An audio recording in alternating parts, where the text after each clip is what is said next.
بسم اللہ الرحمن الرحیم۔ امام علی کا فرمان مبارک: دنیا میں اگر برا وقت نہ آتا تو اپنوں میں چھپے غیر اور غیروں میں چھپے اپنے کبھی ظاہر نہ ہوتے۔ کبھی کسی کو دکھ مت دو، کیونکہ معافی مانگ لینے پر بھی دل میں درد باقی رہتا ہے، جس طرح دیوار میں سے کیل نکالنے پر سوراخ باقی رہتا ہے۔ کم کھانا، کم سونا اور کم بولنا اللہ کے دوستوں کی نشانی ہے۔ زیادہ کھانا، زیادہ سونا اور زیادہ بولنا شیطان کے دوستوں کی نشانی ہے۔ امام زین العابدین علیہ السلام نے فرمایا، آخری زمانے میں جو چیز سب سے کم ملے گی وہ بھروسہ مند دوست اور حلال رزق ہوگا۔ جو شخص اپنی مفلسی اور فقیری کا اظہار کرتا ہے، در حقیقت وہ اپنے آپ کو ذلیل کرتا ہے۔ امام علی علیہ السلام نے فرمایا، دنیا کی ساری چیزیں ٹھوکر لگنے سے ٹوٹ جاتی ہیں، لیکن انسان وہ ہے جو ٹھوکر لگنے کے بعد بنتا ہے۔ متقی اپنے اعمال کی کم مقدار سے مطمئن نہیں ہوتے اور زیادہ کو زیادہ نہیں سمجھتے۔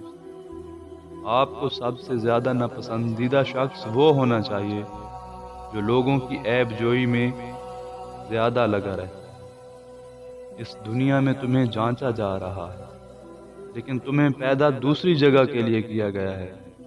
جو اللہ کے دین کے لیے کام کرتا ہے، اللہ تعالیٰ اس کے دنیا کے کاموں کو پورا کر دیتا ہے۔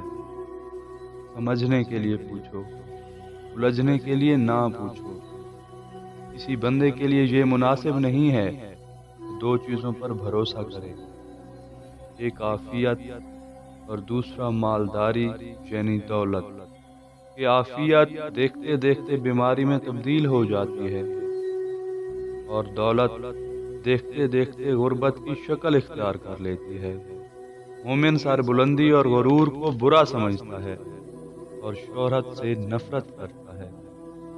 سب سے بڑا عیب یہ ہے کہ لوگوں کا وہ عیب بیان کرو جو خود تیرے اندر موجود ہو۔ جو شخص اپنے آپ کو بہت پسند کرتا ہے وہ دوسروں کو ناپسند ہو جاتا ہے۔ جب تمہیں اپنے رب کا ذکر سننا اچھا لگے تو سمجھو تمہیں رب سے اور رب کو تم سے محبت ہو گئی ہے۔ نیک بننے کے لیے ایسے کوشش کرو جیسے حسین بننے کے لیے کوشش کرتے ہو۔ تم جو گالی غصے میں یا مذاق میں دیتے ہو وہ تمہاری قبر کے نیچے ایک بچھو بن جاتا ہے۔ جہاں آپ کی عزت نہ ہو وہاں مت جاؤ، اے وہاں کھانا آپ کو سونے کی پلیٹ اور چاندی کے چمچ میں ہی کیوں نہ دیا جائے۔ ذلت اٹھانے سے بہتر ہے کہ تکلیف اٹھا لو۔ اشفاق احمد فرماتے ہیں، نیکیاں کرتے چلو، دریا میں ڈالتے جاؤ۔ جب کبھی زندگی میں کوئی طوفان آیا تو یہی نیکیاں کشتی بن جائیں گی۔ لوگوں سے اچھا سلوک کرتے رہو، یہ سوچے بنا کہ وہ بھی آپ کے ساتھ کرتے ہیں یا نہیں۔ پیار بانٹتے رہو، چاہے آپ کو واپس پیار ملے یا نہ ملے۔ دوسروں کی مدد کرتے رہو، چاہے کوئی مشکل میں آپ کا ساتھ دے یا نہ دے۔ اپنے آپ کو دوسروں کے لیے مت بدلو، اور یہ ذہن میں رکھو کہ آپ یہ سب دوسروں کے لیے نہیں کر رہے ہیں، اپنے رب کی رضا کے لیے کر رہے ہو۔